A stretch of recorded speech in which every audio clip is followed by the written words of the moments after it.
Bonjour et bienvenue, voici notre tour d'horizon économique, géopolitique et boursier. Nous sommes le vendredi 6 mars, c'est donc le moment de faire le bilan hebdomadaire.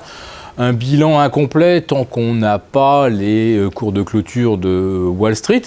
Et à Wall Street, pour l'instant, les indices ne font rien. En tout cas, le Dow Jones est à moins 0,5, le Nasdaq plus ou moins inchangé, toujours au contact des 5000. Alors Wall Street, bien sûr, ce qui peut faire la différence, ce sont les chiffres de l'emploi. Alors soit ils sont très mauvais, mais là, ça serait plutôt encourageant, dans la mesure où ça retarderait les perspectives de hausse de taux aux États-Unis. En revanche, si on est à 270, 280 000 créations d'emplois et avec un taux de chômage descendant à 5,6, ça pourrait ancrer les anticipations de hausse de taux dès le mois de juin. Ça précipiterait naturellement l'euro vers de nouveaux planchers historiques. On est déjà aux alentours de 1,0975. On pourrait ne pas tarder à revoir un plancher technique bien identifié par les chartistes aux alentours de 1,0750, 1,08. Et de toute façon, le discours de Mario Draghi jeudi tendait à faire effectivement baisser l'euro. Alors, il n'a pas répondu très franchement à des questions telles que « mais 60 milliards d'euros par mois, est-ce que la BCE a même les moyens de les racheter? Est-ce qu'il y a assez de papier ?» Ah bah, s'il n'y en a pas assez, on en créera. Alors bon, évidemment, partant de là, si on crée de la monnaie, naturellement, l'euro ne peut que poursuivre sa chute.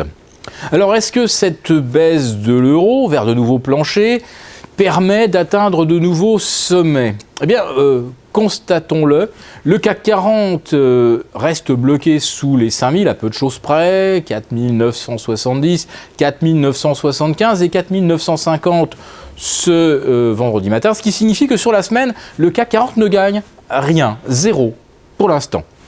Le DAX, lui, est allé chercher un nouveau record historique absolu à 11 500, mais rassurez-vous, le CAC 40 Global Return est calé dans sa roue à 11 470. Donc, vous le voyez, sur 28 ans, on est toujours à parité presque absolue de performance entre le CAC Global Return et le DAX. Alors, est-ce qu'on peut aller plus haut? Maintenant, il semblerait qu'effectivement, il n'y ait pas de limite de valorisation.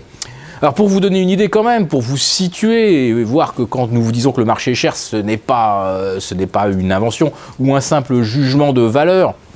On est actuellement à 19 fois les bénéfices sur les valeurs espagnoles. On nous dit grand bien de l'Espagne avec ses taux qui ont tellement reculé et où il y aurait encore tellement d'opportunités d'achat.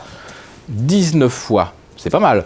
C'est un petit peu moins quand même que le S&P 500 qui est actuellement aux alentours de 19,2.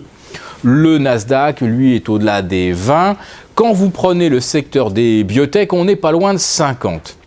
Alors, on nous dit le Nasdaq retrouve les niveaux de la bulle de 2000. Certains nous disent que c'est même pire qu'en 2000 au niveau de valorisation. Eh bien, ce n'est peut-être pas une légende. Regardez par exemple le titre Pharmacycle, racheté hier par AbbVie. Vous savez, c'est ce laboratoire américain qui avait essayé de délocaliser son siège social en Irlande pour échapper au fisc américain. Et puis l'opération avait été bloquée. Eh bien, AbbVie a eu une idée, c'est-à-dire de faire de la croissance externe. Alors, AbbVie met 21 milliards de dollars sur la table. Bon, après tout, Pfizer et Abbott ont bien lancé des rachats à 17 ou 15 milliards de dollars. Le chiffre ne veut rien dire en lui-même. Sauf que Pharmacycle fait un chiffre d'affaires non pas de 20 milliards de dollars, ni même de 10, ni même de 5, ni même de 1 milliard de dollars. C'est 445 millions de dollars de chiffre d'affaires. Donc c'est simple, AbbVie rachète un autre laboratoire 47 fois son chiffre d'affaires. Et il ne s'agit pas d'un laboratoire qui vient juste de développer une nouvelle molécule, qui vient juste d'avoir le feu vert de la FDA, non, car Pharmacycle a déjà développé ce médicament en partenariat avec un autre laboratoire. Donc on est déjà en production. Alors quand on voit de tels prix, on se dit qu'évidemment, n'importe quoi peut valoir absolument n'importe quoi. Dans ce contexte, donc, effectivement, il n'y a pas de limite. Il y a à peu près un mois, le CAC 40 venait de gagner 13% en ligne droite. On se disait, ouf, méfiance.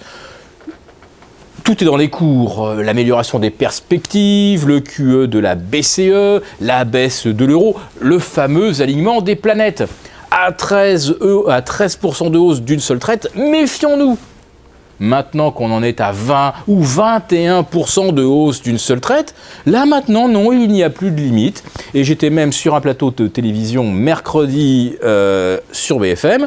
J'avais en face de moi un gérant, quelqu'un de sensé d'ailleurs que j'apprécie, mais qui a déclaré « Le CAC 40 ira à 5005 ou 5006 cette année, c'est gravé dans le marbre ».